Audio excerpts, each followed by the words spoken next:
అన్నాడు. పక్కకే కొడంగల్ ఉంది. కొడంగల్లో మనం బంగారమోలే ఉద్దండాపూర్ రిజర్వాయర్ నుంచి కాలువలు దవ్వితే బ్రహ్మాండంగా గ్రావిటీ ద్వారా నీళ్ళు వచ్చేటట్టు మీ నియోజకవర్గం పరిగికి 1,00,000 ఎకరాలకు, కొడంగల్ నియోజకవర్గానికి 1,20,000 ఎకరాలకు నీళ్ళు వచ్చేటట్టు ఉద్దండాపూర్ నుంచి మొత్తం మనం సిద్ధం చేసి పెట్టినాం. రేవంత్ రెడ్డి గారు వచ్చినారు. వచ్చిన తర్వాత ఆ పనిని పక్కకు పెట్టి ఇవాళ కమిషన్ల కోసం, తనకు డబ్బుల కోసం, తన కుటుంబ సంపాదన కోసం 4,400 కోట్ల రూపాయలు ప్రత్యేకంగా లిఫ్ట్ పెట్టిండు. చూసుకోపో, లిఫ్ట్ పెట్టి ఇవాళ ఎవరికిచ్చిండు? ఎస్సీ ఎస్సీ బీసీలకు 72% కాంట్రాక్ట్ అన్నాడు కదా. మరి కొడంగల్ లిఫ్ట్ ఇరిగేషన్ 4,400 కోట్లు, 72% అంటే 3,000 కోట్లు ఎస్సీ ఎస్టీ బీసీలకు ఇయ్యాల. ఇచ్చిండా? 3,000 కోట్లు కాదు, 3 రూపాయలు ఇచ్చిండా? ఎక్కడన్నా కాంట్రాక్టు ఇచ్చుడు కాదు.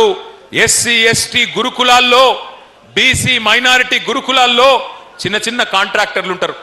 గుడ్లు, వాటి బ్రెడ్, భోజనం, బూట్లు, బట్టలు, వాళ్ళొక 10,000 మందిని ఆ రోజు కేసీఆర్ గారి గవర్నమెంట్ లో ఆర్ఎస్ ప్రవీణ్ కుమార్ గారు సెక్రటరీగా ఒక 10,000 మంది ఎస్సీ ఎస్టీ బీసీలను కాంట్రాక్టర్లు తయారు చేసిండు. మరి ఈయన వచ్చినాక ఆ కాంట్రాక్టర్లకు కూడా అవకాశం లేకుండా పిల్లలకిచ్చే గుడ్లు, పిల్లలకిచ్చే బ్రెడ్, పాలు, పిల్లలకిచ్చే భోజనం, పిల్లలకిచ్చే బట్టలు, ఆ కాంట్రాక్టులు కూడా ఎస్సీ ఎస్టీ బీసీలకు తీసేసి పెద్దవాళ్ళకి ఇచ్చే ప్రయత్నం చేస్తూ ఉన్నాడు. అంటే ఎంత మోసం ఉంటుంది రేవంత్ రెడ్డి గారి నాయకత్వంలోని కాంగ్రెస్ పార్టీదంటే చెప్పుకుంటే మామూలు మాటలు కాదు. 6 గ్యారంటీలు 100 రోజులు, 6 గ్యారంటీలు 100 రోజుల్లోనే అమలు చేస్తా అని పెద్ద పెద్ద డైలాగులు. అది కూడా ఏంటి? పిల్లగాన్లకు స్కూటీలు ఇస్తా, విద్యా భరోసా కార్డు ఇస్తా 5 లక్షలు. ఇవాళ నేను అడుగుతున్నా పరిగిలో ఉండే తల్లిదండ్రులను, పరిగిలో ఉండే మా విద్యార్థి సోదరులను అడుగుతా ఉన్నా, ఫీజు రీయింబర్స్మెంట్ 12,000 కోట్ల రూపాయలు బకాయిలు ఇవాళ మీకు ఇవ్వకుండా విద్యా భరోసా కార్డు ఇస్తా, మీకు ప్రభుత్వం నుంచిగా పైసలు వచ్చే అవసరం లేదు, మీకోసమే భరోసా కార్డు ఇస్తా అని చెప్పిండు. ఇవాళ విద్యా భరోసా కార్డు లేదు, విద్యకే భరోసా లేదు.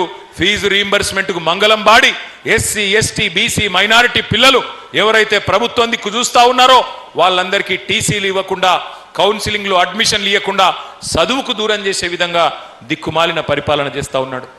2 ఉద్యోగాలు ఊడగొట్టండి. కేసీఆర్ది కేటీఆర్ది సంవత్సరంలోనే 2 లక్షల ఉద్యోగాలు ఇస్తా అన్నాడు మొదటి సంవత్సరంలో. ఇప్పటి వరకు 10,000 ఉద్యోగాలు కూడా ఇయ్యలే. 2.5 సంవత్సరాలు అయిపోయింది. అయ్యా రేవంత్ రెడ్డి గారు, మరి ఏమైనా మరి 100 రోజుల్లోనే ముసలోళ్ళకు పెన్షన్లు అంటివి 4,000, 100 రోజులలోనే మహిళలకు 2,500 అంటివి, 100 రోజులలోనే రైతు భరోసా అంటివి, 100 రోజులలోనే రుణమాఫీ అంటివి, 100 రోజులలోనే స్కూటీలు అంటివి. ఏమాయంటే కొత్తగా మాట్లాడుతున్నాడు రేవంత్ రెడ్డి గారు. ఏమంటున్నాడు ఈ మధ్యన? ఎంత కండలు తిరిగిన పహల్వానైనా 3 నెలలనే పిల్లలు పుట్టిస్తాడా? మనకు తెలియదా? మనకు పిల్లలు లేరా? మనకు పెళ్లిళ్ళు కాలేదా? 3 నెలల పిల్లలు పుట్టరని మనకు ముఖ్యమంత్రి చెప్పన్నా?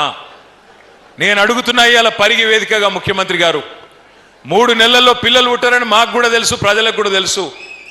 కానీ 3 నెలలు అని చెప్పి మోసం చేసి 30 నెలల్లో కూడా పిల్లలు పుట్టకపోతే మరి నిన్నేం పిలవాలి?